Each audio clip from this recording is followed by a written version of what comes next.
Just imagine only 20 to 25 years ago, whenever people heard the words electric car, they pictured a slow, small, and boring vehicle. But today, those same electric cars can accelerate like supercars. So, what really changed? Was it only the bigger battery? Or is the real secret hidden inside the motor? Recently, Tesla's new carbon fiber sleeve motor has become a major topic of discussion in the engineering world. Many experts believe this is not just a faster motor, but a technology that could remain a big challenge for other companies for many years. But what is so special about this motor that even the biggest automakers have started taking it seriously? In this video, we'll explain in simple language what problem had been hidden inside electric motors for years, how Tesla solved it, why carbon fiber is getting so much attention, and why simply opening Tesla's patents doesn't mean any company can build a motor like this. Stay with us until the end, because we'll also understand whether this technology is only for high-performance cars or if it could change the future of the entire EV industry. Let's understand it in detail. And before we move ahead, make sure to subscribe. If someone looks at today's Tesla Model S Plaid and says, "Electric cars have always been this fast," that would be completely wrong. If we go back a few years, the first electric cars were nothing like today's EVs. Around 2003, most EVs were designed for short city trips. They had low speed, limited power, and couldn't travel very far on a single charge. At that time, people believed electric cars were only good for everyday short-distance driving, not for long journeys or strong performance. Then, little by little, the technology started improving. Batteries became better, electronics advanced, and the biggest change was seen in electric motor design. In 2008, the Tesla Roadster began changing people's thinking. For the first time, it showed that an electric car was not just a way to save electricity, but could also deliver impressive performance. Its range and speed attracted the attention of other automakers. After that, Tesla kept improving its motors and control systems. The results became clear with the Model S, and later the Model S Plaid. The Plaid became famous for its acceleration because it can go from a standstill to 60 miles per hour or about 97 kilometers per hour in just a few seconds. But the real story is not just about being fast once. The important part is that the motor can keep delivering the same power again and again without overheating or losing its performance. Many people think an EV's power comes only from its battery, but that's not the complete picture.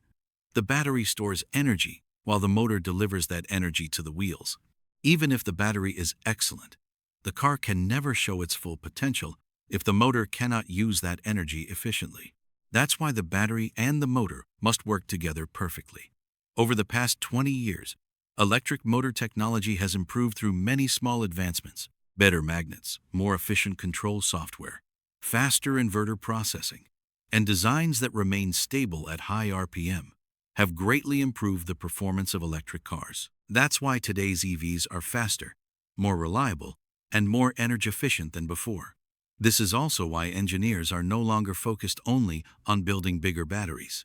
Today, they give just as much attention to motor capability, efficiency, and engineering. The biggest problem hidden inside the rotor. First, let's understand what actually happens inside an electric motor that decides its overall power and performance. Every electric motor has two main parts. The first is the stator, which stays on the outside, and the second is the rotor, which spins rapidly in the center. When the stator creates a magnetic field, it makes the rotor start spinning. This spinning force is what finally reaches the wheels and moves the vehicle forward. That's why, if the rotor does not work properly, the performance of the entire motor is affected.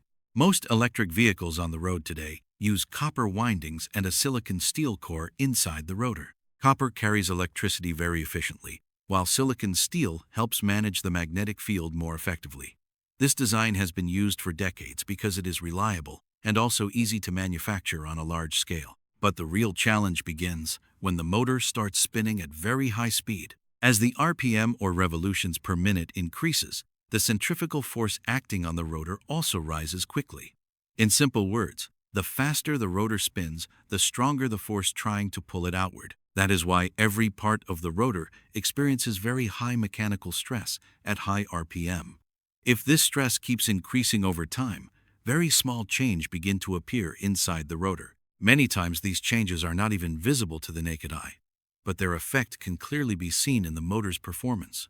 Even a small imbalance in the rotor can increase vibration, create more noise, and make the motor run hotter than before. This extra heat also leads to more energy loss. That is why engineers do not focus only on making a more powerful motor. They also make sure the motor remains stable for a long time. If the motor keeps overheating or produces excessive vibration, its efficiency starts to drop. In other words, part of the battery's energy gets wasted as heat and friction instead of reaching the wheels. This has been one of the biggest challenges in motor engineering for many years. On one hand, companies wanted the motor to spin at higher RPM to deliver better power and faster acceleration. On the other hand, keeping the rotor safe and perfectly balanced at those high speeds was not easy. That is why increasing motor speed was never just about software or the battery. The strength of the rotor and its design were just as important. Trying to solve this challenge in a different way eventually opened the door to new motor technologies.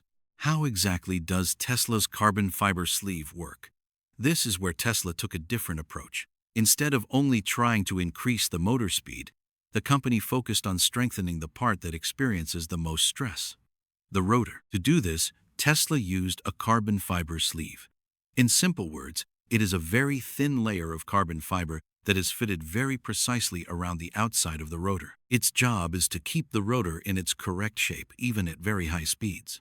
Carbon fiber is well known for its strength. Its tensile strength, or the ability to resist pulling forces, can reach around 2,400 megapascals, which is much higher than many common engineering metals. That is why it is also used in aircraft, racing cars, and other high-performance machines. Tesla tried to take advantage of the same property in its motor. The interesting part is that this sleeve is only about 2.5 millimeters thick. It may look very thin, but its role is extremely important. When the rotor spins at very high speed, the sleeve holds it tightly from all sides. This reduces the effect of the outward forces acting on the rotor and helps it keep its shape stable. Here's a simple example. If something is tightly wrapped from the outside, it becomes less likely to expand or move. The same thing happens inside the motor. Engineers call this preload. In other words, the carbon fiber sleeve applies controlled pressure to the rotor from the beginning. This pre-applied pressure helps keep the rotor balanced at high speed. According to Tesla, this design allows the motor to operate safely at around 22,000 revolutions per minute. At such high speed, the biggest challenge is not just spinning fast, but staying stable all the time. If the rotor remains balanced, the motor can deliver power more effectively, produce less vibration, and generate comparatively less heat. The carbon fiber sleeve is not considered just a new material. It is an important part of the entire motor.